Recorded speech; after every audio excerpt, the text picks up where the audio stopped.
மக்களவைத் தேர்தலைப் போலவே 21 தொகுதி இடைத்தேர்தலிலும் ரஜினி மக்கள் மன்றம் போட்டியிடாது என நடிகர் ரஜினிகாந்த் தெரிவித்துள்ளார். இந்நிலையில் தான் போட்டியிடவுள்ள தொகுதி குறித்து விரைவில் அறிவிக்கப்படும் என மக்கள் நீதி மய்ய தலைவர் கமல்ஹாசன் தெரிவித்துள்ளார். அரசியலுக்கு வருவது உறுதி. அரசியல் கட்சி தொடங்க உள்ளதாக 2017ஆம் ஆண்டு டிசம்பர் மாதம் அறிவித்த நடிகர் ரஜினிகாந்த் போருக்கு தயாராக இருங்கள் என்று தனது ரசிகர்களுக்கு அழைப்பு விடுத்தார். தொடர்ந்து ரஜினி மக்கள் மன்றம் என்ற அமைப்பை தொடங்கி அனைத்து ரசிகர் மன்றங்களையும் இந்த அமைப்பின் கீழ் கொண்டு வந்தார். இந்நிலையில் நாடாளுமன்ற தேர்தல் நெருங்கி வரும் நிலையில் தங்கள் இலக்கு மக்களவை தேர்தல் இல்லை என்றும் சட்டப்பேரவை தேர்தல் தான் என்றும் ரஜினி அறிக்கை வெளியிட்டார். இந்த சூழலில் 21 தொகுதிகளுக்கான இடைத்தேர்தலிலும் போட்டியிடப் போவதில்லை என நடிகர் ரஜினிகாந்த் அறிவித்துள்ளார். சென்னை விமான நிலையத்தில் செய்தியாளர்களிடம் பேசிய அவர் தண்ணீர் பிரச்சனையை தீர்க்கும் மத்திய மாநில கட்சிகளுக்கு வாக்களிக்க வேண்டும் என மீண்டும் வேண்டுகோள் விடுத்தார்.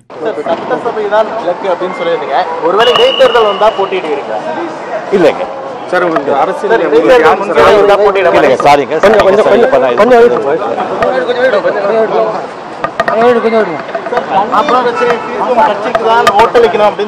எந்த கட்சி, மாநில கட்சியா இல்ல மத்திய கட்சியா? தண்ணீர் பிரச்சனை எந்த கட்சி?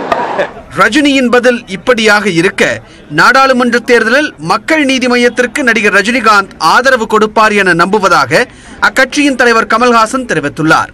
மக்களவை தேர்தலை தொடர்ந்து 21 தொகுதிகளுக்கான இடைத்தேர்தலில் போட்டியிடுவதற்கான பணிகளும் நடைபெற்று வருவதாகவும் தான் போட்டியிடும் தொகுதி குறித்து விரைவில் அறிவிக்க உள்ளதாகவும் கமல்ஹாசன் கூறினார். ஆதரவு கேட்பதை விட கொடுப்பதுதான் பெரிய. கேட்பது என்பது ஒரு விதமான சங்கோஜத்தை இருதரப்பிற்குமே ஏற்படுத்தும். கொடுப்பது, கேட்காமல் கொடுப்பது பெரிய விஷயம், கேட்காமல் பெறுவதும் பெரிய விஷயம். நான் நம்பிக்கொண்டிருக்கிறேன். பார்ப்போம். கண்டிப்பாக அதற்கான எல்லா ஏற்பாடுகளும் செய்து கொண்டிருக்கிறோம். கண்டிப்பாக எங்கேங்கிறத நான் உங்களுக்கு சொல்றேன். இதனிடையே சிவகாசியில் செய்தியாளர்களிடம் பேசிய அமைச்சர் ராஜேந்திர பாலாஜி ரஜினியின் முடிவு சாணக்கியத்தனமானது என்று தெரிவித்தார். ரஜினி போல் சிலர் முடிவு எடுக்க முடியாமல் இருப்பதாகவும் கமலை அவர் சூசகமாக விமர்சித்தார். ரஜினிகாந்துடைய நிலை அவருக்கு தெரியும், தற்போதுள்ள சூழ்நிலையும் அவருக்கு புரியும். ஆகவே அவர் ஒரு சாணக்கியத்தனமான முடிவெடுத்து அரசியல் நிலைப்பாட்டிலிருந்து அவர் ஒதுங்கி இருக்கிறார். ஆனால் சில பேர் விஷயம் தெரியாமல் ஒரு அரங்கத்துள் வைத்துக்கொண்டு கைதட்டதை பார்த்து நம்ம பின்னாடி மக்கள் இருக்கார் நினைச்சுக்கிட்டு பிறரை குறை சொல்லிக்கொண்டே ஓட்டு வாங்கலாம் நினைக்கிறாங்க.